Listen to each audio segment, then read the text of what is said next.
जी वकार साहब। Janab Speaker, with all due respect, I have been insisting that you should give me a point of order. There is very important point to be brought to the notice of the Parliament. पहली बात तो ये जनाब speaker कि जिस तरीके से ये ऑर्डिनेंस ले डाउन किया गया, मैं इसलिए रिक्वेस्ट कर रहा था कि before it is point out, पहली बात तो ये कि वजीर साहब ने जिसका जिक्र किया है ऑर्डिनेंस का, पहली मैं उठा लेता हूँ जनाब स्पीकर, ये इलेक्शन एक्ट वाला। इलेक्शन ऑर्डिनेंस में उन्होंने कहा कि ये वही लॉ है जो 2017 का था। ये ज़रूर है कि 2017 से पहले जो लॉ था वो 1976 में, वहाँ भी ट्राइब्यूनल की कॉन्स्टिट्यूशन रिलेटेड यही लिखा था कि अ जज और हु हैज़ बीन अ जज ऑफ द हाई कोर्ट, उससे ट्राइब्यूनल होता था। 2017 में जो लॉ आया उसमें भी यही वर्डिंग लिखी हुई थी एक्ट सेक्शन 140 में कि tribunal shall comprise of someone who is or has been a जज ऑफ अ हाई कोर्ट। इसमें कोई शक नहीं, ऐसे ही लॉ था। लेकिन ये लॉ अमेंड हो गया था, पार्लियामेंट ने अमेंड कर दिया था, और ये सेक्शन 35 अब जो एक्ट था वो 2023, ये 5 अगस्त 2023 को इस पार्लियामेंट ने अमेंड कर दिया था। और ये पीडीएम की हुकूमत का यही कहना था कि अगर आपने ट्राइब्यूनल इंडिपेंडेंट रखने हैं तो जजेस वो होने चाहिए जो सर्विंग जजेस हो, ना कि रिटायर जजेस हो। अब वो लॉ चेंज हो गया इलेक्शन से पहले। अब इस सुप्रीम कोर्ट की जजमेंट्स मौजूद हैं। वो सुप्रीम कोर्ट की जजमेंट्स ये सबसे पहले इनके सामने हवाला है, वो जावेद जब्बार साहब वाला केस था, 2002 में आया था, जिसमें कानून ये चेंज हो गया था आफ्टर द जनरल इलेक्शन कि जो नेशनल असम्बली का इलेक्शन हार जाए वो सेनेट का इलेक्शन नहीं जीतेगा। सुप्रीम कोर्ट ने ये होल्ड कर दिया था कि इलेक्शन से पहले ऐसे चेंजेस होने चाहिए थी, ना कि इलेक्शन के बाद। लिहाजा उस लॉ को जावेद जब्बार के केस में नल एंड वाइड डिक्लेयर किया गया था। इसी तरीके से लोकल गवर्नमेंट का एक्ट MQM वाले भी सुप्रीम कोर्ट लेके आए थे, जिसमें वोटिंग का एक प्रोसीजर चेंज कर दिया था। लोकल गवर्नमेंट है और सुप्रीम कोर्ट ने वो भी होल्ड कर दिया था कि लॉ में फिर वो चेंजेस नहीं हो सकती। तो सबसे पहली बात है कि हमारी उनसे यही रिक्वेस्ट थी कि आप समरी मूव करें और उस ऑर्डिनेंस को आप जो प्रोमलगेट कर चुके थे उसको रिकॉल करें थ्रू अनदर ऑर्डिनेंस, क्योंकि वो सुप्रीम कोर्ट के ऑर्डर की वायलेशन है। और उसमें ये नहीं लिखा हुआ, उस जजमेंट में बिल्कुल उस ऑर्डिनेंस में नहीं लिखा हुआ कि notwithstanding anything contain in any other law for the time being in force including judgment of the Supreme Court. इस पार्लियामेंट का फ़र्ज़ है कि वो पॉइंट आउट करे और वो इन पर एक्शन करे। योर ऑनर, बिफोर जनाबी स्पीकर, पहले ऐसे कि वो ले करते, एक पहली बात तो ये कि वो गलत है, इसलिए इनको मूव करना चाहिए था।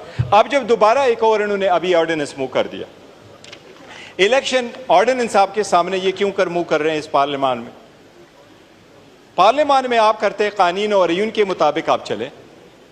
ऑर्डिनेंस आपने प्रोमलगेट कर लिया था 27 मई को। 27 मई को कानून के मुताबिक उसके 120 दिन का टाइम है।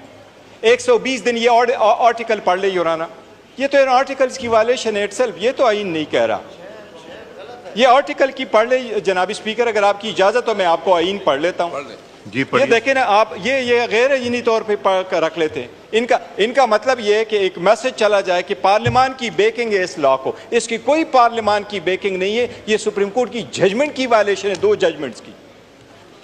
ये आर्टिकल जनाबी स्पीकर आर्टिकल 89(2) है, जिसके तहत ये उन्होंने ये ऑर्डिनेंस रखा है। आर्टिकल 89, मैं दोनों ये भी पढ़ लेता हूँ, 73 भी पढ़ लेता हूँ। उस एक्सपायरी पीरियड से पहले कैसे रख लेते हैं? 4 ही तो दिन हो गए उस लॉ के। जनाब स्पीकर आर्टिकल 89 कहते हैं द प्रेसिडेंट में except when the Senate of the National Assembly is in session if satisfied the circumstances exist there which render it necessary to take immediate action, make and promulgate an ordinance as the circumstances may require.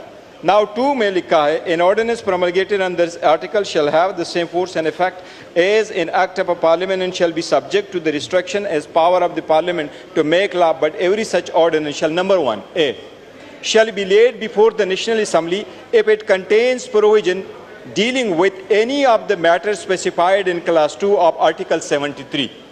जनाबी speaker, ये तो article 73 class 2 का ordinance ही नहीं है। वो अगर ordinance नहीं था तो आपने कैसे पार्लियामेंट के सामने रखा? आप पार्लियामेंट के सामने तब रखते जब 180-120 दिन एक्सपायर हो जाते। किसका? अब आगे मैं पढ़ लेता हूँ।